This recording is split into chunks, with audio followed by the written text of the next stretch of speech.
Freedom of speech and freedom of expression are the cornerstones of a democratic society. I know that's not a foreign idea to the members on this subcommittee who have witnessed these rights used to protest tyrannical governments around the world and inequalities here in the United States.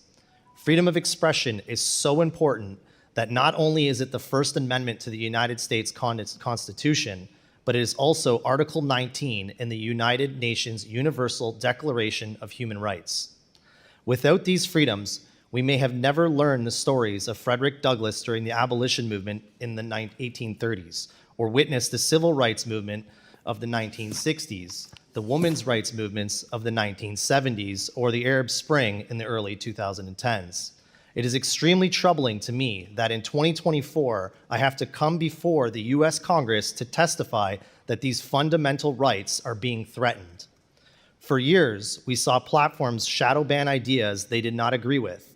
It was subtle suppression of ideas and opinions that did not fit the norm as dictated by algorithms. Today, the censorship we see is much more overt. Governments are acting in ways we only imagined happening 50 to 60 years ago, openly asking platforms to censor and take down disfavored content. They are back in the business of thinking they know what's best, dictating and controlling conversations and stripping the human right to speak and share freely. These are not theoretical fears. These things are happening, and I know this personally as the CEO of a platform that receives demands from governments around the world. One of the first instances of government censorship we experienced did not come as a surprise, as it came from communist China. Communist governments often crack down on a variety of freedoms, including freedom of expression. However, we were surprised in 2022 when we received a request from the French government to block certain news sources. People can certainly question the trustworthiness of news sources, but it should not be any government's job to selectively eliminate access to information. Rather than comply with the French government's request, we simply disabled the access to the platform in France and challenged the legality of this demand.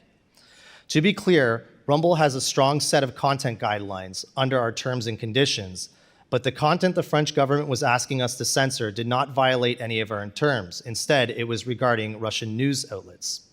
Earlier this year, we received requests from the Brazilian government to remove certain creators from our platform.